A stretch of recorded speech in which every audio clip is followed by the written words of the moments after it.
রিয়া, রিয়া, উফ, দরকারের সময় কোনো উত্তর দেয় না মেয়েটা।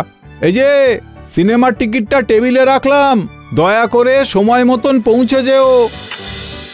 ইস, এদিকে আমার অফিসে সময় পৌঁছানোর ছিল, কত লেট হয়ে গেল আজকে।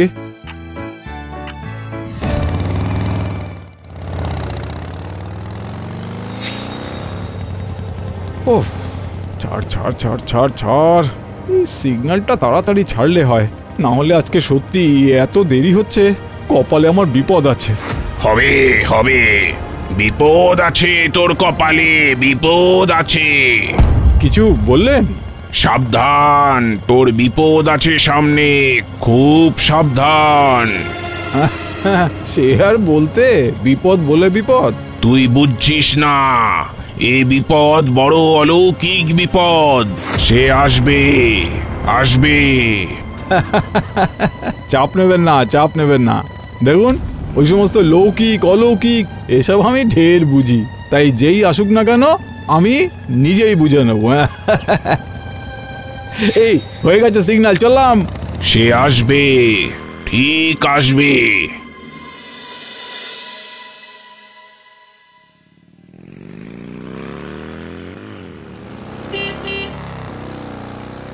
কি সিনেমাটা দেখে তোমার কেমন লাগলো কিছু বললে না তো?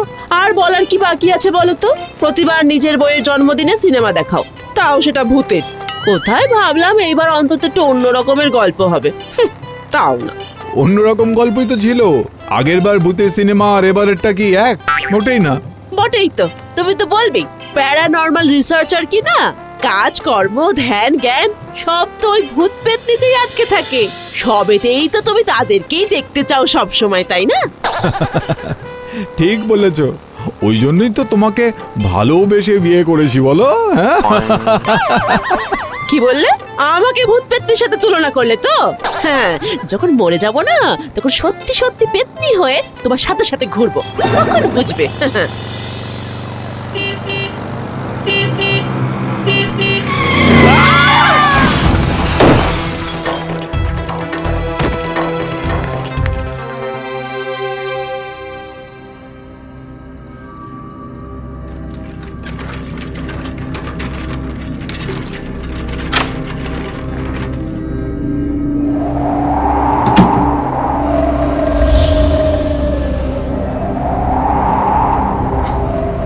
ওফো, জানালাটা আবার কে খোলা রেখে গেছে দেখো, কতবার বলেছি এগুলো তো খেয়াল রাখার কথা। আরে পোকামাকড় তো ঢুকে যাবে যখন তখন। হ্যাঁ চল চল বেরোই, আবার একতলাতেও যেতে হবে একবার।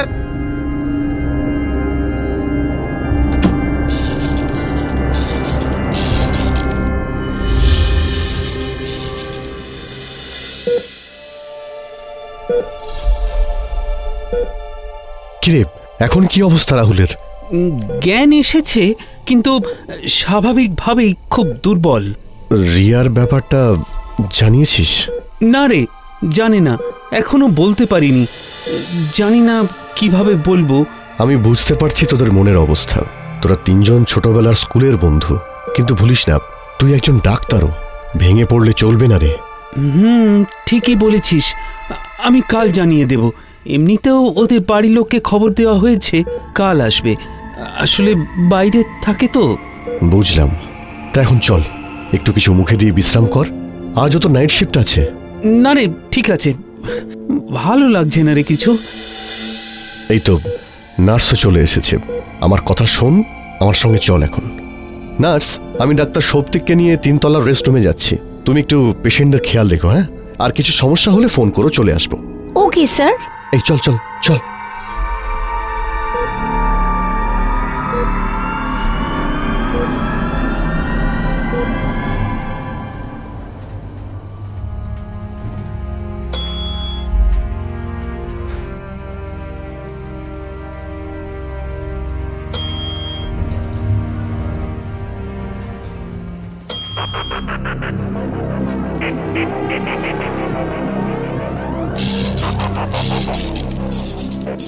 কি এখানে এসে হঠাৎ থেমে গেল কেন?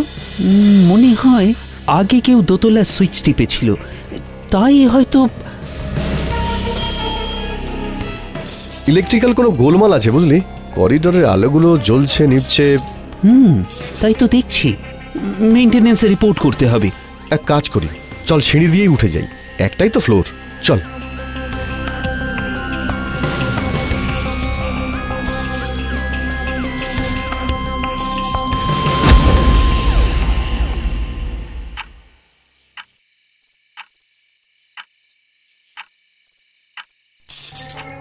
সৌপ্তিক, সৌপ্তিক, রাহুলকে বলিসনি কেন? আমি যে ওর জন্য অপেক্ষা করছি। কি হলো? কিছু না, কিছু না, চোখটা লেগে গিয়েছিল, একটা খারাপ স্বপ্ন। মানসিক চাপে মাঝে মাঝে এমন স্বপ্ন আসে ডাক্তারবাবু। হ্যালো, আচ্ছা আসছি আসছি। কি হয়েছে? একবার একতলায় যেতে হবে, নার্স ডাকছে। 2-3 জন পেশেন্ট অবজারভেশনে ছিল, তাদের চেক আপ আছে। আচ্ছা তুই বস, তোকে যেতে হবে না, আমি যাচ্ছি চেক আপ করতে। তুই যাবি? থ্যাঙ্কস রে, অনেক থ্যাঙ্কস।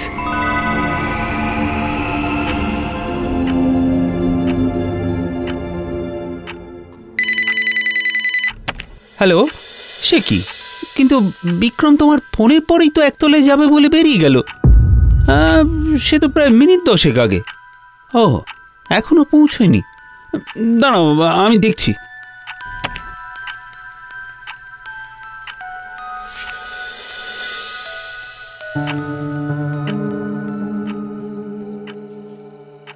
ডক্টর বিক্রমকে শেষ আপনিই রেখেছিলেন, তাই তো? হ্যাঁ, আমার সাথেই ছিল। নিচে চেক আপ করার জন্য ঘর থেকে বেরিয়ে গেল, কিন্তু তারপর থেকেই গোটা হাসপাতালে কোথাও আর ওনাকে খুঁজে পাওয়া যাচ্ছে না। অদ্ভুত। হ্যাঁ, এটাই তো বুঝতে পারছি না যে 3 তলা থেকে 1 তলা আসতে গিয়ে কোথায় উধাও হয়ে গেল। আচ্ছা, এই লিফটটা দেখছিলাম কাজ করছে না, কতদিন হলো খারাপ হয়েছে? লিফট খারাপ মানে সিঁড়ি দিয়ে নেমে রিয়া মর্গ। ডক্টর সৌপ্তিক? হ্যাঁ ইন্সপেক্টর, দয়া করে আমাকে একটু অনুমতি দিন। আমার খুব দরকারি একটা কাজের কথা মনে পড়েছে, এখনই যেতে হবে। হ্যাঁ হ্যাঁ, নিশ্চয়ই নিশ্চয়ই।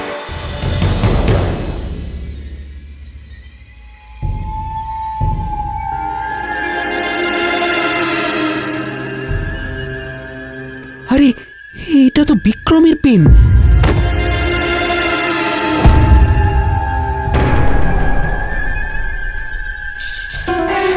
আমি অপেক্ষা করছি রাহুলকে জানা সৌপ্তিক, নইলে আমি একে যেতে দেব না। এখনই সত্যিটা জানা, এখনই।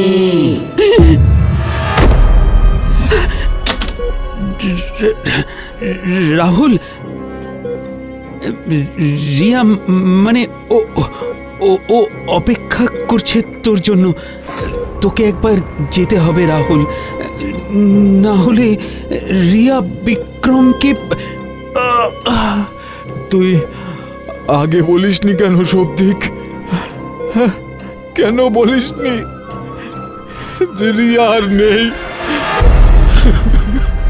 আই এম সরি রাহুল, বিশ্বাস কর, আমি শুধু তোর শরীরের অবস্থার জন্যই আগে বলিনি। আমাকে এখনই নিয়ে চল ওর কাছে, না হলে আমি বুঝতে পারছি বিপদ আরো বাড়বে। চল চল।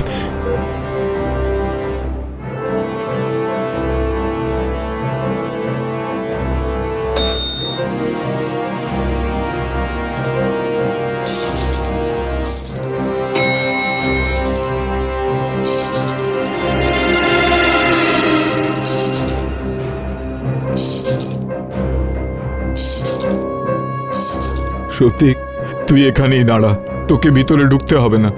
কিন্তু যা বলছি শোন, এখানে দাঁড়া। আমি একা গেলে তবেই সব ঠিক হবে, চিন্তা করিস না, বিক্রমের কিচ্ছু হবে না। আচ্ছা, সাবধানে কিন্তু। সৌপ্তিক, আমি যদি আর না ফিরি, আমার জন্য অপেক্ষা করবি না। বাড়ির লোক এলে জানিয়ে দিবি সত্যিটা।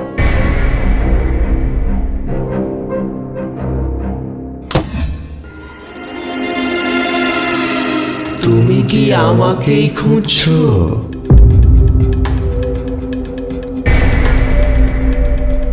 রিয়া, রিয়া, আমি কোনোদিনও তোমাকে একা ছাড়বো না রিয়া, আমি কথা দিচ্ছি।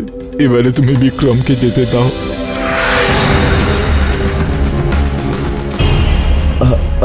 আমি আমি এখানে কি করে এলাম? বিক্রম, বিক্রম তুমি যাও।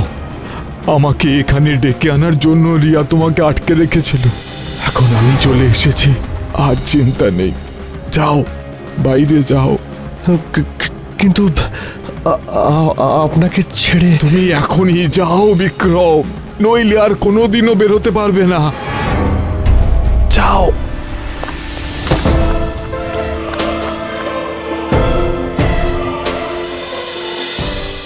ক্ষমা করো রিয়া, দেরি হয়ে গেল আসতে। আজ থেকে আমরা একসাথেই থাকবো, একসাথে।